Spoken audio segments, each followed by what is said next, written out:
Hey all, it's Noah with Stones and Shoes, and we're going to be kicking off this series based on the book Jesus and the Eyewitnesses. We'll be covering some of the main topics that Richard Bauckham discusses in his book, Jesus and the Eyewitnesses. Here's my copy right here. If you haven't read it, highly recommend it. The book discusses gospel authorship, literary devices in the Gospels that show us why the Gospels are evidently based on first-hand accounts, and he rejects the idea of anonymous transmission, and he definitely is a fantastic scholar, and hopefully this series can serve as a bit of a spark notes or a summary to some of the main points in this book. This series is being created in order to help myself actually retain more information that I'm reading in the text. So hopefully it can be fruitful both ways, but nonetheless, this is going to help me. Let's kick things off. So this first episode, we're going to be discussing Papias, and specifically the portion of Papias's prologue that has been preserved. So for context, a bit of a backstory, we have Papias here. He was Bishop of Hierapolis in Asia Minor, and he was living from the late 1st to early 2nd century. Now his location was strategic. Hierapolis was near major crossroads of travel, and this meant Papias was well placed to receive traditions coming directly from the birthplace and original home of the gospel message. Papias wrote a major work called Exposition of the Logia of the Lord, which originally spanned 5 books. Unfortunately, the full text has not survived. We only have fragments preserved by later writers, most notably Eusebius, who is a 4th century Christian historian. Ironically enough, though, Eusebius, who, as we just mentioned, preserved much of what we know about Papias, was rather critical of him, calling him a man of very little intelligence, mainly due to Papias's eschatological views. However, Eusebius also reports that Papias knew Philip's daughters. Philip from Acts, not the apostle Philip, was also a companion of Polycarp, who himself was a disciple of the apostle John. So the evidence suggests Papias was closely connected to the generation immediately following the apostles.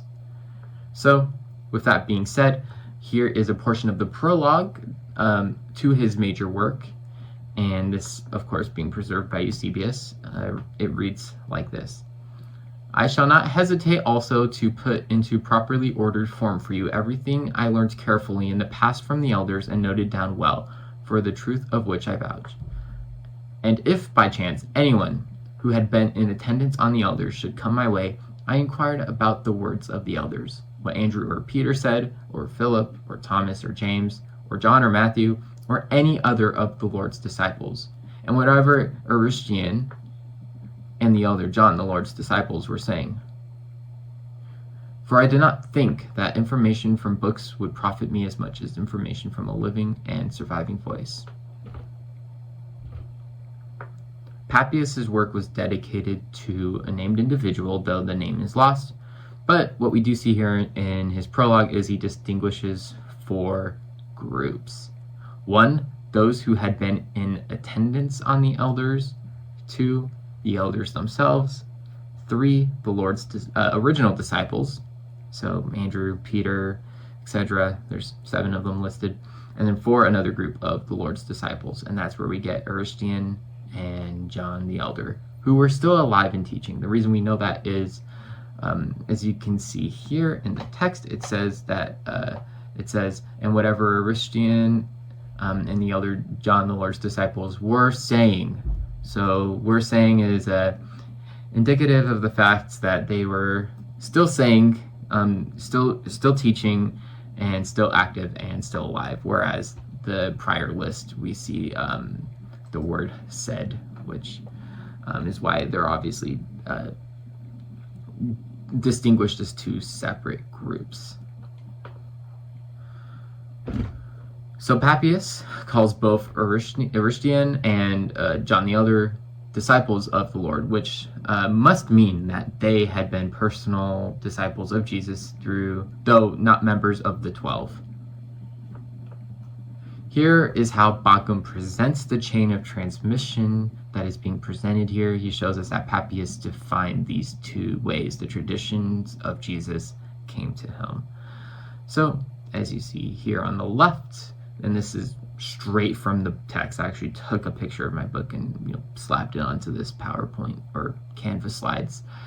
You see here that we have the specific named disciples of Jesus, some intervening stages, and then we have the first link here, which were the elders, which of course, as we see here, and as we read in the prologue, he says, Papias says, I learned carefully in the past from the elders and noted down well. So these are the elders he's talking about. They were disciples of Jesus's disciples.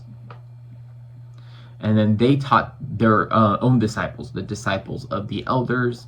And then we have Papias. So the disciples of these elders presented Papias with the information that was said by Andrew or Peter or Philip or Thomas or James or John or Matthew or any other of the Lord's disciples. So what we see here is we have basically two middlemen in between the disciples of Jesus and Papias. And then over here on the right, we see a bit of a different circumstance, right? Because we have the two listed disciples who, of course, as you probably have noticed, Jesus had more than 12 disciples, and these were probably other disciples who are not a part of the 12. But of course, since they are still alive, then the very disciples of the elders that shared the information with Papias that the other disciples had while they were living shared with the elders. Man, this is a lot. There's a lot of elders here. You might have to follow along or rewatch to really. Maybe it's the visual's much easier than me explaining it, actually, quite frankly. But the disciples of the elders that shared the traditions of the elders with Papias were able to just go straight to the still living disciples of Aristian and John the Elder. So, interestingly enough, though, that's the chain of transmission that we see here. Interestingly enough, Eusebius, as well as Irenaeus, another early church father, in his book Against Heresies, makes note of this. They both understood this passage as suggesting that Papias heard directly from Aristian and John the Elder, which it is possible that perhaps he was able to, as this is quoting Bauckham here, perhaps he was able to travel and hear them for himself at a later time. However, it's also likely that this is simply a difference in exegesis of the passage. So as Bauckham notes, it is more likely that this sentence actually means that he learned from these two elders in the way in which he goes on to explain by inquiring of any of their disciples he met. So something also to keep in mind here, we are not interpreting each middleman on this chart as like a separate generation. So the disciples of the elders are of the same generation as Papias. So the only lapse of time between the two groups would be the travel of the disciples of the elders, right?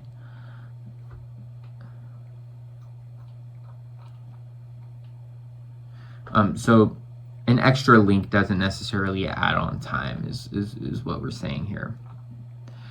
Now, just to kind of summarize, right, the elders possessed the traditions of the disciples on the left and the disciples of these elders that reported these traditions to Papias. These disciples of the elders, however, would likely have been able to hear from Aristian and John the Elder themselves since they were still alive. So another mediary possessing their traditions would not have been necessary. So Bauckham makes a crucial distinction between oral tradition and oral history as well in this chapter. So oral tradition being this collective passing down of teachings over generations, often anonymously. And it's typically community-based, right? And then we have oral history, which is the direct transmission of personal memories from living eyewitnesses. So something that probably jumps out about this passage in the prologue is the phrase, living voice, and how Papias preferred the living voice. He valued the living voice above written accounts or secondhand reports, but not because he distrusted written sources, but because he prioritized direct authoritative testimony. This is often misunderstood as Papias simply just preferring the oral format or just oral sources altogether above written sources. That's not a good way to interpret what Papias is saying here, right? Bacchum mentions on page 29 that Papias assumes that the value of oral traditions depend on their derivation from still living witnesses who are still themselves repeating their testimony. That's where the value of the oral traditions come from. And it depends on their connection to the living witnesses, right? Who are the sources of, who are the primary source in of themselves, right? So Papias refers to living and surviving voices rather than books, but this isn't to be misunderstood as him preferring oral sources in general to books in general.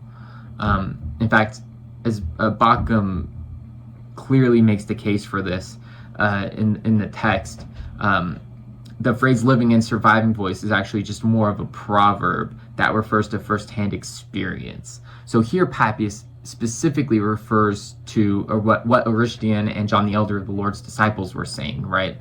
When he's referring to living and surviving voices, he's referring specifically to the two disciples he lists that are still alive. Maybe I should have made that clearer, but that's okay. So living and surviving voices rather than books.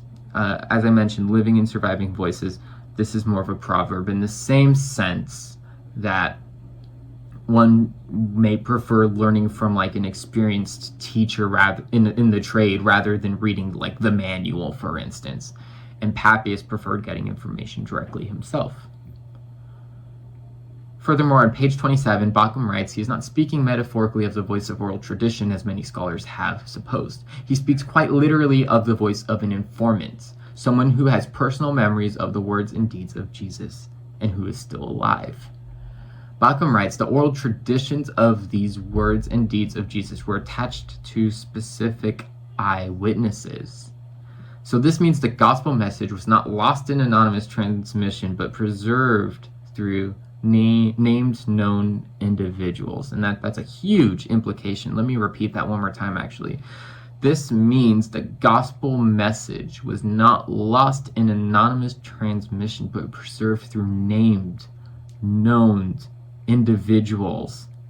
So on one hand, we do see Papias collecting the words of what elders reported the dead disciples of Jesus saying. Well, they're not really dead. They have eternal life, of course, but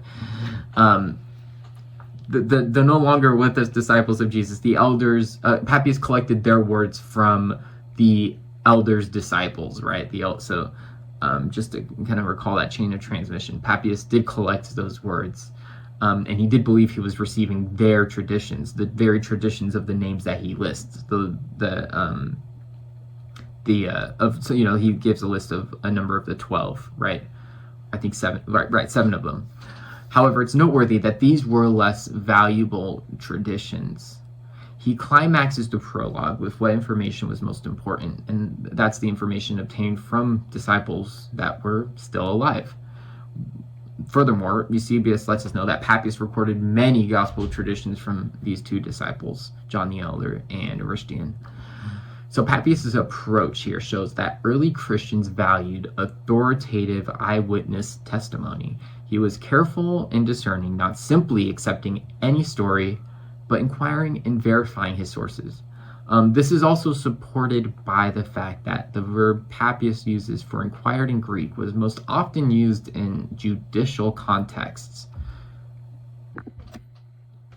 So what we're seeing here is strong evidence to the contrary of the later legend hypothesis, or the idea that these gospel traditions were really malleable and easy to fabricate stories into them. So all in all, I think that what we really see is that the gospel message was not lost in anonymous transmission, but preserved through named, known individuals that were attached to those specific traditions. And of course, as I mentioned, we see Papias using good practice here. He's not just accepting information willy-nilly, right? So a lot of fantastic implications from this portion of the prologue that was preserved, this portion of Papias's prologue. So highly encourage you to follow along with this series as we go through various topics in this book. But I hope that was relatively clear. And yeah, that's pretty much everything. I hope you guys found this useful. It's definitely useful for me. And we'll see you in the next episode.